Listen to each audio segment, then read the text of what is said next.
हरि ओम, जय श्री कृष्ण मित्रों। मैं महाकाल कन्या। आज हम मार्गशीर्ष महात्म्य के अध्याय 15 की दिव्य कथा सुनने जा रहे हैं। इस अध्याय में आप जानेंगे कि कैसे भक्ति, श्रद्धा और एक छोटी सी सेवा भी भगवान विष्णु को प्रसन्न कर देती है। ये कथा सिर्फ धर्म नहीं बल्कि जीवन को सुधारने का एक अनमोल संदेश देती है। तो चलिए श्रद्धा के साथ शुरू करते हैं अध्याय 15। श्री विष्णु भगवान ब्रह्मा जी से बोले कि हे प्रश्न को जानने वालों में श्रेष्ठ, आपने जो प्रश्न किए हैं उन प्रश्नों को सुनिश्चित उत्तर क्रम से मैं वर्णन करूंगा। आप आराम से बैठकर सुनिए। मार्गशीर्ष मास में विष्णु भगवान कीर्ति नामक स्त्री के साथ वास करते थे, इसलिए केशव विष्णु को पूजन कीर्ति के साथ करना चाहिए। जैसा पहले कहा है, ब्राह्मण को केशव और ब्राह्मण पत्नी को कीर्ति समझकर दोनों ब्राह्मणी को विधिवत वस्त्र, आभूषण, धेनु आदि से पूजन करें। हे वत्स, इस प्रकार सपत्नीक ब्राह्मण के पूजन से हम पूजित हो जाते हैं, इसमें कोई संदेह नहीं है। इसलिए अवश्य ही सपत्नीक ब्राह्मण का पूजन करना चाहिए, क्योंकि पूजित होकर मुझे संतुष्ट करते हैं। मुझको प्रसन्न करने वाले अनेक प्रकार के दान करें और गौदान, भूमि दान करें तथा विशेष करके स्वर्ण का दान करें। वस्त्र दान, शय्या दान, अलंकार का दान और मुझको प्रसन्न करने वाले गृह दान करें। समस्त दानों में 3 दान विशेष कहे गए हैं, एक पृथ्वी दान और दूसरा धेनु दान तथा तीसरा विद्या दान श्रेष्ठ है। हे वत्स, इन तीनों दानों के देने से मुझको अतुल प्रसन्नता होती है, इसलिए मार्गशीर्ष मास में इन तीनों शुभ दानों को करें। हे अनंग, मेरे स्नान की विधि पहले की भली भांति कह दी है। इस मास में पूजन, स्नान और दान करना ही विधि विधान कहा गया है, इसमें कुछ भी संशय नहीं है। जो संपूर्ण मार्गशीर्ष मास को भक्त व्रत करके बिता देता है और ब्राह्मणों को भक्ति से भोजन कराता है, वह समस्त व्याधि और पापों से मुक्त हो जाता है तथा खेती वाला और बहुत धनी तथा बहुत धान्य वाला हो जाता है। इस विषय में विशेष कहने से क्या है? हे वत्स, जो मेरी अत्यंत गुप्त बात है उसको सुनो। हे मानद, अग्नि और ब्राह्मण ये दोनों मेरे मुख है, परंतु जितना ब्राह्मण का मुख श्रेष्ठ है उतना अग्नि का मुख श्रेष्ठ नहीं है। हे पुत्र, ब्राह्मण के मुख में आहुति देने से कोटि गुना अधिक पुण्य होता है, क्योंकि जो मेरा अग्निमुख है वह ब्राह्मणों के अधीन है और ब्राह्मण सदा स्वतंत्र कहे गए हैं। हे सूत, चंद्रमा के समान उज्जवल शर्करा और घी सहित खीर का ब्राह्मण के मुख में आहुति देवे। हे सूत, यह मुझे प्रसन्न कर देने वाली है। हे सूत, यदि स्त्री पुत्र आदि सुख की इच्छा है तो ब्राह्मण के मुख में मुझे प्रसन्न करने वाले सुंदर मंडल युक्त लड्डू, कोकरस, सूत फेनी और घी का होम करे। मार्गशीर्ष मास में कमल के समान सुगंधित युक्त सुंदर भात और मूंग की दाल जिसमें सुगंधित घी अधिक डाला गया हो, उसका ब्राह्मण के मुख में होम करो। हे सूत, दूध, घी, खारिक, 4 फल, मिश्री, कपूर, नारियल डालकर सुंदर पकवान बनावे। और हे चतुर्मुख, मार्गशीर्ष मास में ब्राह्मण के निमित्त मनोज्ञ प्रिय सुंदर व्यंजनों को बनावे तथा हे सूत, सुंदर श्रीखंड बनावे और उन ब्राह्मणों को जो प्रिय हो उसको बनाकर परम श्रद्धा से ब्राह्मणों को भोजन करावे। जैसे जैसे ब्राह्मण लोग रसास्वाद पूर्वक भोजन करते हैं, वैसे वैसे पृथ्वी पर दुर्लभ प्रीति मुझे होती है। इसलिए हे तात, जैसा करने से ब्राह्मण प्रसन्न हो वैसा ही करना चाहिए, क्योंकि उन ब्राह्मणों के प्रसन्न होने से मैं प्रसन्न हो जाता हूँ, इसमें कोई संशय नहीं है। हे चतुर्वक्त्र, मेरी बात में विश्वास करो, मैं तुमसे मिथ्या नहीं कहूँगा। हे मानद, मैंने यह गुप्त बात तुम्हारे कल्याण के लिए कही है। हे मानद, वे ब्राह्मण क्रोध करे या मारे तो भी मेरी प्रसन्नता के लिए उनको नमस्कार करना। हे पुत्र, नित्य ऐसा करना और मार्गशीर्ष मास में विशेष रूप से करना चाहिए। हे ब्राह्मण, आपने भोजन के विषय में जो पूछा कि क्या भोजन करना चाहिए, उसको मैं कहता हूँ, जो सुनिए। मेरी भक्ति में परायण मनुष्य को मेरा प्रसाद भोजन करना चाहिए। हे पुत्र, वह प्रसाद पापियों को पवित्र करने वाला और मुक्ति फल देने वाला है। जो प्रतिदिन मुझको अर्पण करके शेष प्रसाद का भोजन करता है, उसको एक एक दाना में सैकड़ों चांद्रायण का पुण्य फल होता है। भोग लगाने से जो शेष रह गया और अर्पण किया गया, ये 2 प्रकार के भोजन भक्तों के लिए है, तीसरा कोई भी भोजन का प्रकार नहीं है। यदि इनके अतिरिक्त भोजन करता है तो चांद्रायण व्रत करे। जो बिना मुझे अर्पण किए अन्न जल आदि भोजन करता है, वह अन्न श्वान विष्ठा के समान और जल मदिरा के समान होता है।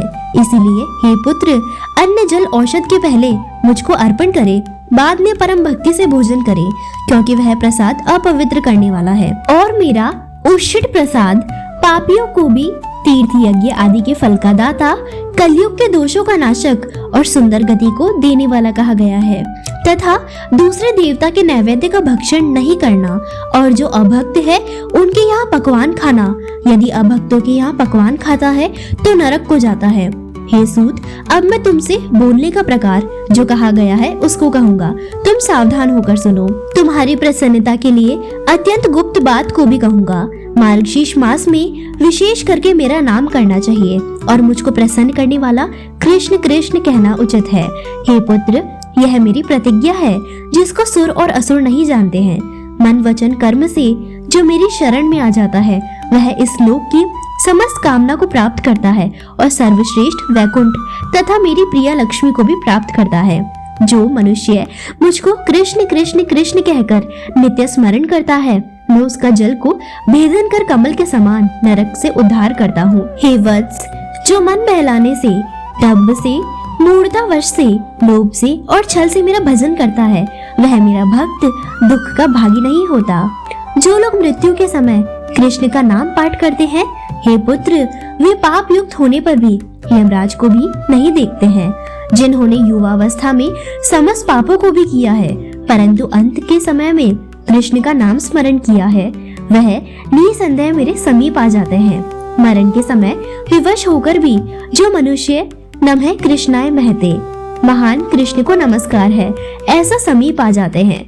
जिसका श्री कृष्ण नाम के उच्चारण के साथ प्राण निकलता है, वह प्राणी स्वर्ग को जाता है और दूर से ही यमराज उसको स्वर्ग को जाते देखते हैं। जो कृष्ण कृष्ण कहता हुआ शमशान में मरता है, तो हे पुत्र, वह अवश्य मेरे समीप आता है। जो मेरे भक्तों के दर्शन से कहीं भी मृत्यु का भागी होता है, हे पुत्र, वह मनुष्य बिना मेरे स्मरण के मुक्ति फल का भागी हो जाता है। हे पुत्रक, प्रज्वलित पाप रूपी अग्नि का भय मत करो, क्योंकि उसका श्री कृष्ण नाम रूपी मेघ से उठे हुए जल बिंदु से शमन हो गया। कलयुग रूपी स्पर्श के तीक्ष्ण ढाट का क्या भय है, जो कि कृष्ण नाम रूपी काष्ठ से उठी अग्नि से जलकर नष्ट हो जाता है। पाप रूपी अग्नि से दग्ध कर्म व्यापार से रहित मनुष्य के लिए बिना श्री कृष्ण स्मरण के दूसरा औषध नहीं है। जैसा प्रयाग में गंगा, शुक्ल तीर्थ में कुरुक्षेत्र में सरस्वती श्रेष्ठ है, संसार रूपी समुद्र में निमग्न और महापाप रूपी मनुष्य की बिना श्री कृष्ण स्मरण के दूसरी गति नहीं है।